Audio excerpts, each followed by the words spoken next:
강남구 역삼동 고급 주택들이 늘어선 골목이었습니다. 어머니와 형수님이 피를 흘리며 쓰러져 있다는 신고 전화가 들어왔는데요. 야, 두 사람이 같이. 머리만 집중적으로 공격한 건지 두 사람의 심한 공격을 받았습니다. 그런데 이 집 큰아들이요, 꽤 이름난 사람이었습니다. 바로 였거든요. 백이요. 그러니까 큰아들한테 원한이 있었던 인물 아닐까? 대체 왜 그랬대. 참. 요즘 내가 카드값이 많이 나와요. 도대체 카드 어디다 쓰시는 거예요? 아니, 아내랑 둘이 칼국수를 먹었는데 거의 4만 원이 나오더라고요. 아, 그건 눈탱이 맞은 거죠. 그렇지 않아요? 줄이는 방법이 좀 고민이긴 합니다. 그런 거를 잘 알아보고 하셔야 돼요. 주유비나 외식비 10% 할인되는 것도 많거든요. 근데 혜택 일일이 찾기가 사실 쉽지 않아요. 어렵지도 않아요. 뭐 아정당 홈페이지에 가도 신용카드사 9곳을 한 번에 비교해서 주고 이제 카드 캐시백 포함한 혜택도 이제 최대 85만 원까지 받을 수 있거든요. 아니, 아정당이 카드도 해? 지원금 관련은 다 하고 있고 카드 캐시백뿐만 아니라 약정 지난 인터넷 정수기, 휴대폰까지 가만히 두면 최대 152만 원 손해인 거 아시죠? 나라에서 정한 그 지원금 말하는 거잖아. 통신사 8곳을 비교해서 최저요금 보장되고 이제 지원금 최고가 보장제로 혜택도 이제 믿을 수 있으니까. 특히 이제 아정당은 365일 24시간 상담 가능하니까 1833-3504. 우리 집 전화번호도 못 외우는데 나 이거 외우잖아. 1833-3504. 내 지원금이 얼마인지 바로 꼭 확인해 보는 게 좋을 것 같습니다. 교수님, 아정당에서 지원금 받으시면 네. 칼국수 쏘세요. 알겠습니다. 네, 기대하십시오. 자, 우리가 용영이나 형수다에서 정말 많은 사건들을 소개를 했잖아요. 네. 근데 각양각색의 나쁜 놈들이 항시 등장을 하는데 가만 보면 이 어딘가 비슷한 케이스들이 떠오르기도 한단 말이죠. 맞아요. 엄여인 사건과 이은혜 사건을 보면 보험금을 노리고 남편을 살해했다는 게 비슷하지 않습니까? 맞아요.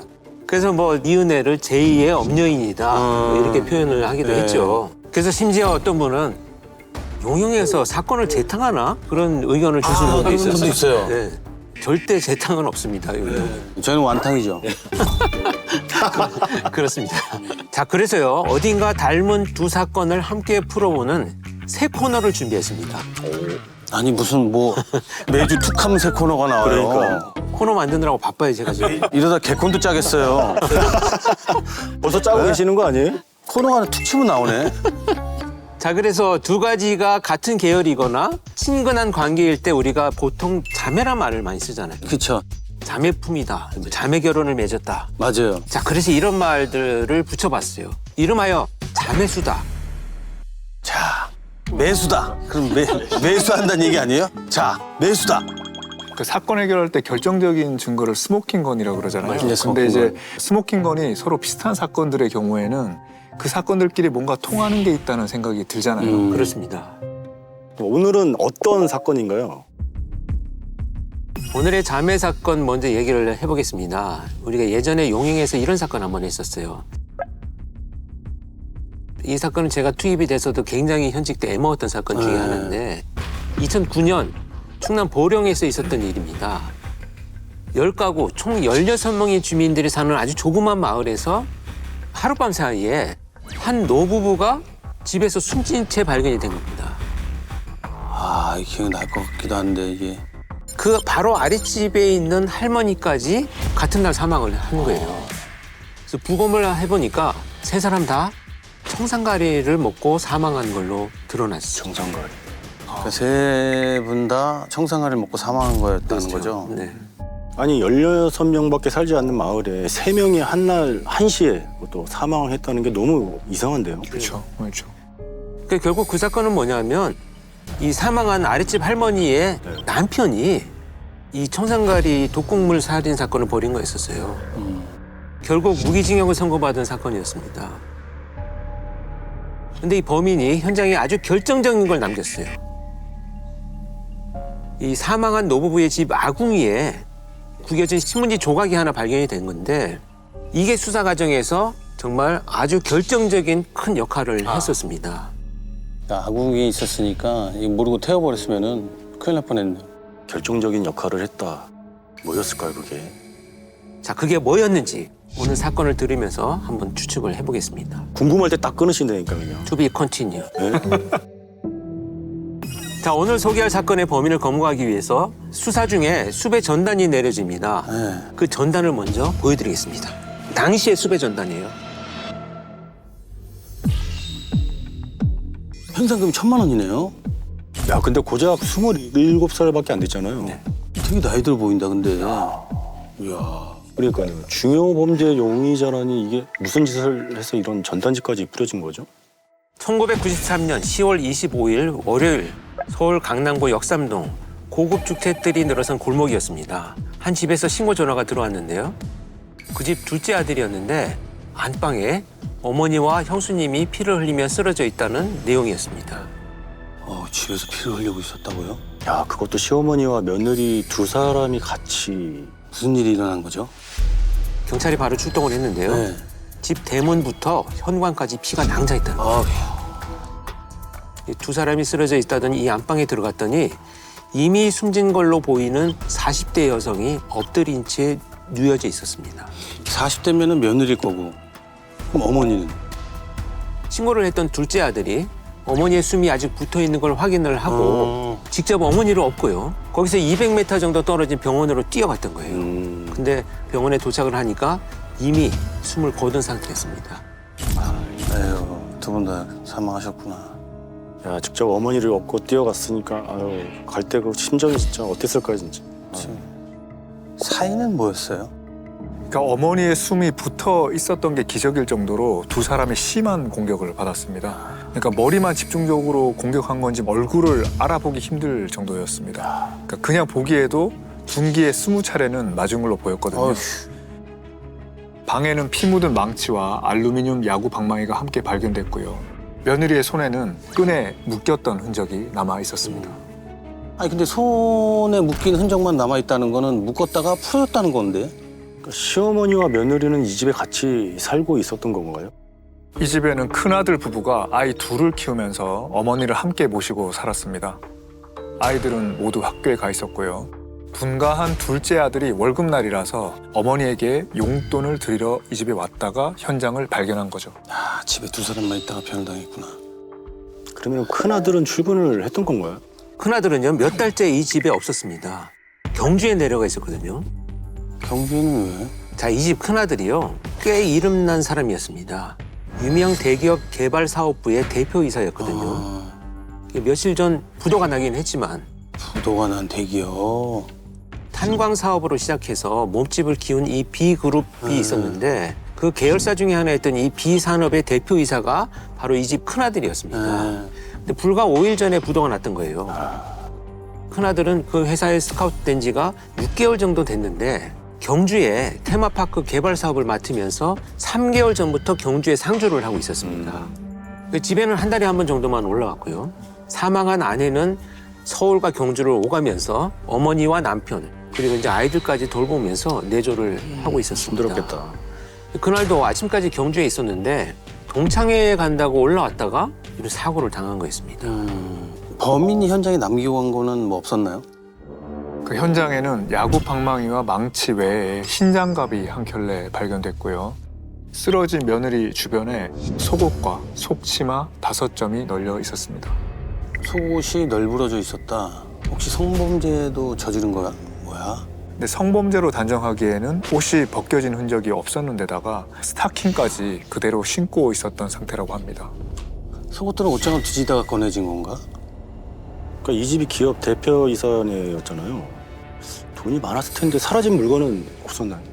그러니까 장롱문이 열려 있기는 했는데 그 안에 서랍에 폐물이 그대로 남아 있었고요. 2층에 있는 금고에는 손을 댄 흔적이 없었습니다. 그러니까 문제는 이 집에 살던 두 사람이 모두 사망해서 구체적으로 집에서 뭐가 없어졌는지 파악하기가 어려웠다는 겁니다. 다만 며느리가 끌던 남색 엘란트라 승용차가 사라졌습니다. 빈 주차장에는 깨진 차량 후미등 조각 5개가 흩어져 있었고요. 차를 타고 도주했나 보네요. 범인이 남긴 다른 증거 같은 건 없었나요? 이 방 안에 화장대가 하나 있었거든요. 네. 그 화장대 거울에 글귀가 적혀 있었어요. 화장할 때 쓰는 눈썹 연필로 쓴 걸로 추정이 됐는데 이 집 큰아들, 그러니까 대표이사 이름을 적어놓고는 기억하라 라고 써 있었던 겁니다. 기억하라. 뭐를 기억하라는 거지? 그러니까 뭔가 큰아들한테 원한이 있었던 인물 아닐까요? 그럴 가능성이 크다고 봤습니다. 큰아들이 대표이사로 있던 회사가 부도가 난 지 얼마 안 됐다고 했잖아요. 네. 이 돈 문제로 얽힌 사람이 원한 때문에 범행한 걸로 보였던 거죠.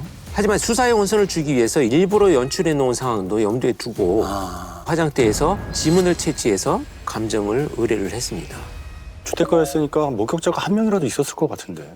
사건이 발생한 곳의 바로 윗집이 신축 공사가 한창이었거든요. 근데 인부 10명쯤이 며칠째 공사를 하고 있었는데 그 인부들 중 한 명이 그날 피해자의 집을 방문했다는 겁니다. 그러니까 윗집 공사 인부가 왜? 뭔가 좀 소음 문제가 있었나? 그 사망한 며느리가 자기들을 찾아왔었대요. 집 수도 계량기에 문제가 생긴 것 같은데 한번 봐줄 수 없겠냐고 찾아왔던 겁니다. 그래서 잠깐 집에 들러서 봐주고 나왔다는 겁니다. 그게 낮 2시쯤이었고요. 그런데 한두 시간쯤 지났을까 고함 소리가 들리더니 그 집 둘째 아들이 어머니를 업고 어딘가로 뛰어나가더라는 거죠. 어머니를 업고 병원으로 달려가던 걸 본 거구나. 그러니까 인부가 2시에 그 집을 방문한 거면 범행은 그 이후에 벌어졌다는 거네요. 인부들 중에서는 의심할 만한 사람은 없었나요? 그 신축 공사를 하고 있었으니까 얼마나 시끄러웠겠습니까? 네, 그렇죠. 소음 때문에 사망한 며느리와 몇 차례 다툼이 있긴 했지만 수사 결과 인부들에게는 혐의점이 없었습니다. 그리고 집에 도난 경보 장치가 설치되어 있어서 낯선 사람이 들어오면 알림이 울리게 되어 있었는데 낮 12시쯤에 작동이 해제되어 있었다는 겁니다. 이 해제는 가족들이 가지고 있는 마그네틱 카드로만 할 수 있었고요. 낮 시간이라 해제를 해놓은 건가? 지방에 내려가 있던 큰아들은 얼마나 놀랐을까요, 진짜. 소식을 듣고 큰아들이 바로 서울로 달려왔겠죠. 아침까지 경주에서 함께 있던 아내가 어머니와 함께 그렇게 끔찍한 범행을 당했으니 그 심정이 어떻겠습니까? 너무 고통스러웠을 것 같은데. 범인이 자기 이름까지 언급하고 갔으니까. 네, 그렇죠. 혹시 큰아들한테는 뭐 집히는 그런 건 없었대요?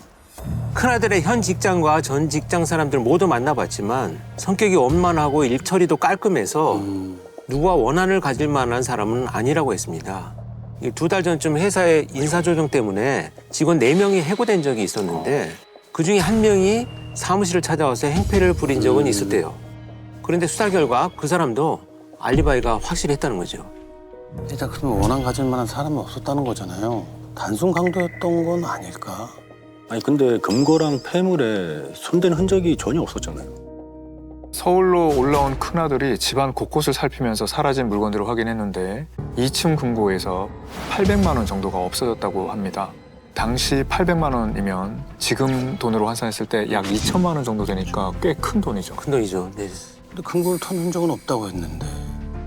유업하면서 금고를 열었었나 보네요. 예, 그리고 또 하나 사건 당일 아침에 아내에게 10만 원권 수표 3장을 줬었는데 그 수표도 보이지 않았다고 합니다. 그날 아침에 받은 거면 바로 사용했을 것 같진 않은데. 그러니까 은행에 입금을 했다면 확인이 됐을 거고. 맞습니다. 큰아들은 최근 9월분 월급 250만 원에 지인에게 받은 100만 원까지 총 350만 원을 10만 원권 수표 35장으로 바꿨다고 합니다. 그중 일부를 아내에게 줬다는 거죠.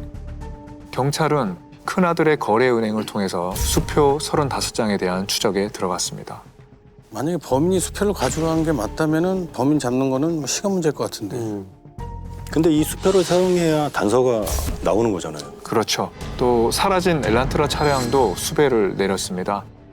서초, 강남, 송파 등 인근 9개 경찰서로 합동수사반을 구성했고 서울 경기 지역 주유소를 대상으로 수상한 인물이 없는지에 대해서도 조사를 했습니다. 야, 이 뭐라도 증거가 나와야 될 텐데. 근데 기업의 대표이사 집에서 이런 일이 벌어졌으니까 뉴스에도 나왔겠네요.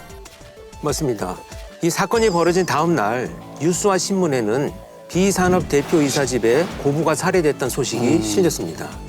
이웃들도 큰 충격에 빠져서 임시 반상회를 열어서 목격자를 찾기 위해 나섰는데요. 사건 당일 그 집 근처에서 낯선 사람을 봤다는 몇 가지 진술이 있었지만 특정할 만한 사람은 없었습니다. 일단 뭐 주변이 공사 중이기도 했고 낯선 사람을 봐도 의심을 크게 못했을 것 같아요. 혹시 수배를 내린 차량 소식이 있었나요? 사건이 벌어진 지 3일째 되던 날 네. 이 사라진 엘란트라가 발견이 됩니다. 근데 이게 어디에 있었냐? 서울도 경기도도 아닌 대전 가양동의 한 고등학교 후문에 주차가 되어 있었습니다. 대전? 오후 5시쯤 순찰을 돌던 파출소 직원이 발견을 했는데 주민의 말에 따르면 10월 26일, 그러니까 고부가 살해된 다음 날 아침부터 계속 이곳에 주차가 되어 있었다라고 합니다. 차 상태는 어땠나요? 범인에 대한 증거 좀 나왔나요? 차체에는 별 손상이 없었고요. 먼지만 조금 끼어있는 상태였답니다. 피해자의 집 마당에 떨어진 후미 등 파편과는 관련이 없었던 거죠. 차 안 재떨이에는 담뱃재가 쌓여 있었지만 꽁초는 하나도 남아있지 않았고요. 경찰은 차량 백미러에 남아있는 지문 3개를 채취해서 감식을 맡겼습니다. 범인이 대전에 연고지가 있을 거라고 보고요. 일대 우범자들, 동일수법 전과자 41명에 대해서 탐문 수사에 들어갔습니다. 그러니까 범행 후에 대전까지 차로 도주했다는 거잖아요. 야, 그러면 이제 지문에 기대를 걸어봐야 되나요, 이거? 근데 안타깝게도 지문으로는 아무런 단서를 못 얻었습니다. 그러니까 앞서 화장대에서 채취한 지문은 고등학생이었던 부부의 아들 걸로 밝혀졌고요. 또 차량에 남은 지문은 모두 사망한 며느리의 것이라고 밝혀졌거든요.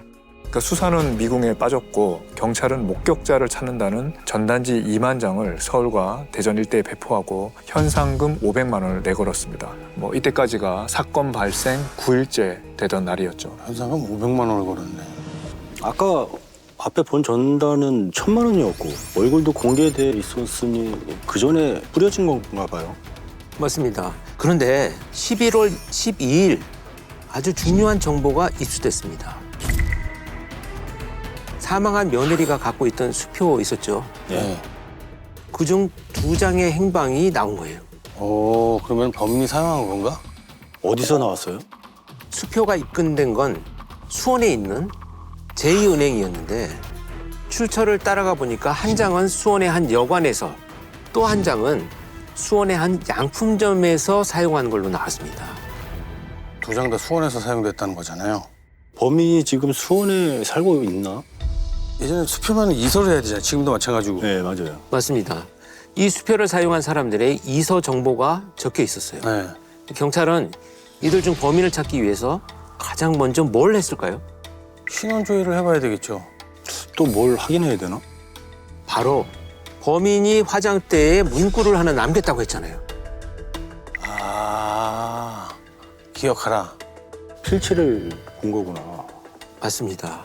화장대에 남긴 문구와 수표에 이서된 글자들을 국과수에 보내서 필적 감정 대조를 해보니까 같은 필체가 있었다는 거예요. 야, 그러면 수표를 쓴 놈 중에 범인이 있다는 얘기네요. 그러니까 여관에서 썼더니 어디 도망가다가 묵은 건가 보네요. 이 같은 필체인 그 사람의 신원을 조회를 해보니까 강도 전과가 있었다는 거예요.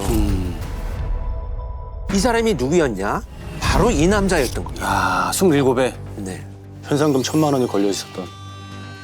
그러면 일단은 필체로 용의자가 특정된 거네요. 그렇습니다.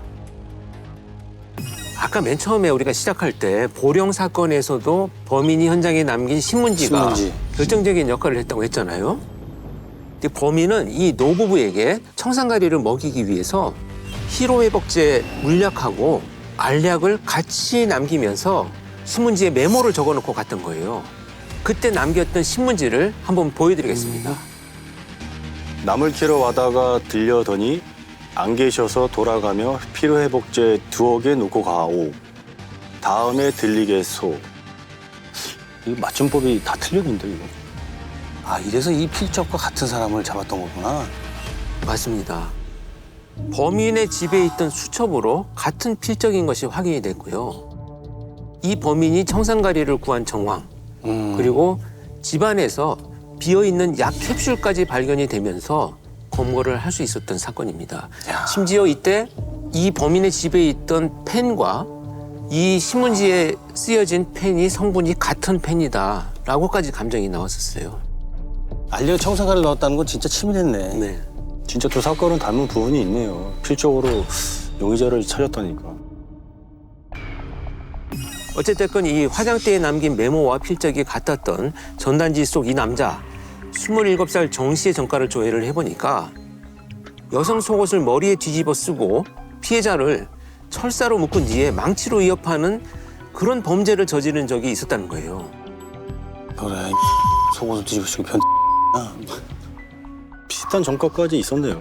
예, 뿐만 아니라 정 씨의 예금 통장 2개에 대해서 압수수색 영장을 받아서 조회를 해보니까 11월 초에 2번에 걸쳐서 200만 원을 입금한 기록이 나온 겁니다. 경찰은 바로 이 은행의 수사관을 파견해서 정 씨가 다시 현금을 뽑으러 올 것을 대비를 했죠. 200만 원을 입금했으면 꽤 큰 돈을 넣었는데. 정 씨는 그럼 무슨 일을 하는 사람이었나요? 그러니까 정 씨는 사망한 피해자들의 집 주변에서 생선 배달을 하는 사람이었는데요. 생선 배달. 사건 이후부터는 일을 나오지 않고 있었다고 합니다. 이 사람 빨리 잡아야 되는 거 아니에요? 맞습니다. 바로 그래서 이 수배 전단지가 등장하는 겁니다. 현상금 1,000만 원을 걸고 전국에 뿌려진 거죠. 이후로 목격자들이 줄을 잇는데요. 용인의 한 부동산에 화장기 없는 20대 중후반의 여자와 1,000만 원짜리 전세방을 구하러 왔었다는 제보부터 안마시술소, 여관, 사창가에 들렀다는 이야기까지. 안마시술소의 사창가? 제 짓고 사는 놈 맞아요? 이제 잡는 건 시간 문제인 것 같은데요. 날이 한껏 쌀쌀해진 12월 18일이었습니다. 이 정 씨가 수표를 썼던 수원이 아닌 서울 동대문구 용두 파출소에 다급한 전화가 한 통 걸려옵니다. 지금 수배 전단에서 본 그놈이 파출소 근처를 지나가고 있다는 거예요. 그래서 바로 출동한 경찰이 300여 미터를 쫓아가서 붙잡았습니다. 전단지 속 그놈이 맞았습니다. 과도와 1m가량의 전화선을 가지고 있었습니다. 잡혔구나. 거의 범행하고 2달 만에 잡힌 거네요. 아니, 근데 과도의 전화선 또 어디로 범행 저지르러 가려던 건가? 그 시민은 사진만 보고 어떻게 바로 알아봤을까요? 자, 이 신고자도요, 전과가 있던 사람이었습니다. 그 시절에는요, 이제 갱생원이라는 게 있었어요. 이게 뭐냐면 범죄자가 출소를 하게 되면 사회에 적응할 수 있도록 기술도 가르쳐 주는데 그 알선도 해주고 뭐 이런 곳이 있었습니다. 이 신고자와 정 씨는 그 갱생원 동기였다는 거예요. 그래서 정 씨에게 수배가 내려졌다는 사실을 알고 있었는데 우연히 길을 가다가 마주치고는 바로 신고를 했던 거죠. 이미 알고 있었던 사람이니까 쉽게 알아봤겠네요. 그렇죠. 아니 하필 또 그게 파출소 앞이었잖아요. 그래서 정 씨가 어머니와 며느리를 살해한 범인이 맞았어요? 일단 정 씨가 그 집에 들어간 건 맞았답니다.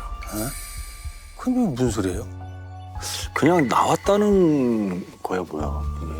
정 씨의 말에 따르면 자기 말고 공범이 있었다는 겁니다. 그 집에 자기가 돈을 훔치러 들어간 건 맞지만 사람 죽인 거는 자기 말고 딴 공범이었다는 거죠.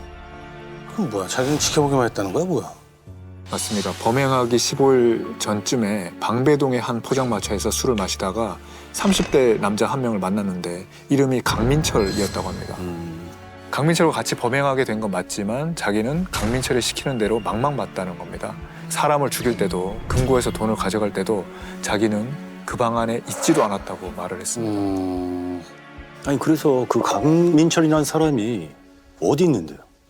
문제는요, 이름 말고는 그 공범에 대해서 아는 게 하나도 없다라는 거예요. 이 만났다는 장소도 처음엔 포장마차라고 했다가 또 지하철이라고 했다가 자꾸 말이 바뀌었고요. 강민철이라는 이름의 전과자들을 싹 다 조사를 했는데 이 사건과는 전혀 관계가 없었습니다. 야, 이거 너무 말도 안 되잖아. 생파 모르는 사람이랑 그런 짓을 했다고? 아니 근데 이 정 씨 통장으로 현금이 많이 입금됐다 하지 않았었나요? 맞아요. 이 피해자의 집 금고에서 800만 원이 사라졌다고 했잖아요. 네. 그중에 정 씨가 쓴 걸로 확인된 것만 600만 원이었습니다. 근데 강민철이라는 사람이 진짜 주범이라면 그건 뭐 미치지 않고 써야 정말 망만 봐준 사람한테 훔친 돈에 거의 전부를 다 넘겨줬다는 이런 얘기가 되겠죠. 그러네요. 이건 말도 안 되네. 그냥 뭐 아무 말이나 뭐 짓거린 거 아닌가요? 결국 정 씨가 주장하는 공범의 존재, 강민철은 가상의 인물이었다고 밝혀집니다. 정 씨가 머물고 있던 수원의 아파트에서는 두 피해자의 남편이자 큰아들, 비산업 대표이사의 선글라스가 발견이 됐습니다. 아니, 대체 왜 그랬대. 참. 돈 훔치러 들어간 것도 나쁘지만 사람을 죽일 것까지는 없었잖아요. 예, 정 씨 말에 따르면 교도소를 나와서 장사 미천이나 벌어볼 생각에 범행을 저질렀다고 합니다. 생선 배달을 하던 그 동네에 부유해 보이는 집을 골랐던 거죠. 범행 전날 밤 11시쯤 담을 넘었는데 경보기가 설치된 걸 확인하고는 지하실에서 하룻밤을 새웠다는 겁니다. 다음 날 오전에 지하실로 며느리가 내려오니까 며느리 팔목을 잡아 꺾고 송곳으로 위협해서 현금을 빼앗고 금고를 털었던 거죠. 함께 집에 있었던 시어머니까지 안방에 몰아놓고는 철사줄로 며느리의 양 손목을 묶었다고 했습니다. 정 씨는 며느리에게서 뺏은 28만 원과 또 옷장 안에 현금 160만 원, 금고 안에 수표 800만 원과 미화 2,000달러, 그리고 선글라스와 차키까지 챙겼습니다. 자기는 물건만 훔쳐 나갈 생각이었는데 며느리가 강도라며 소리를 치는 바람에 두 사람을 살해했다는 겁니다.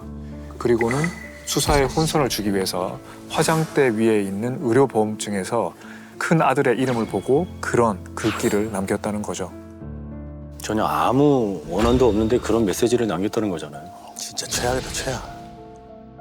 그런데요, 이게 다가 아니었습니다. 빼앗은 돈은 온갖 유흥비로 다 탕진을 하고는 수사망이 좁혀오니까 일본 밀항을 계획을 했다는 거예요. 근데 뭐 남은 돈이 있어야죠. 그래서 한 건 더 해야 되겠다는 마음을 먹었답니다. 그래서 검거 9일 전인 12월 9일 용산구 이태원동 가정집에 침입을 해서 부녀자 3명을 위협해서 80만 원을 빼앗았던 거예요. 근데 이번에도 손에 망치를 들고 있었고 다만 이때는 살인을 저지르진 않았습니다. 야, 그 많은 돈을 다 탕진해버리고 또 범죄를. 그러니까 이놈은 정말 못 잡았으면 또 어떤 죄를 저질렀을지 모를 놈이네 진짜. 망치 들고 있었으니까. 네. 아우. 검거했을 때 칼에 전화선도 갖고 있었다고 했잖아요. 이 가지고 있던 칼과 전화선으로는 뭘 하려고 했느냐라고 추궁을 하니까 자살하려고 했다고 합니다. 근데 심지어는 뭐 목을 매는 시도까지 했다가 억울해서 그만뒀다 뭐 이런 진술도 하고요. 뻔하다, 뻔해. 억울하긴 뭐가 억울해. 그냥 이제 시전을 시작하는 거죠. 그러니까 죄 없는 두 사람을 목숨을 빼앗아 놓고서는 이게. 진짜 빡치네죠 진짜. 그래서 죄값은요? 1994년 2월 정 씨의 첫 공판이 열렸습니다. 여전히 공범이 저지른 일이라고 주장을 했지만 받아들여지지가 않았고요. 결국 강도살인죄가 적용이 돼서 사형이 선고가 됐습니다. 언제 형이 집행될지 모를 사형수의 삶을 살다가 네. 2007년 12월 31일 정부의 특별 사면 대상에 선정이 됩니다. 그래서 무기징역으로 감형이 됐어요. 그래서 현재까지 무기수로 복역 중이라고 합니다. 감형이라니 너무 열받는다. 그러니까 똑같이 무기수로 살고 있었다는 것도 보령 사건하고 많이 닮았네요. 네. 정말 이해할 수는 없지만은 감형받은 만큼 피해자들에게 속죄하면서 매일 반성하면서 살았으면 좋겠어요. 제발 반성이라는 걸 좀 했으면 네. 좋겠어요.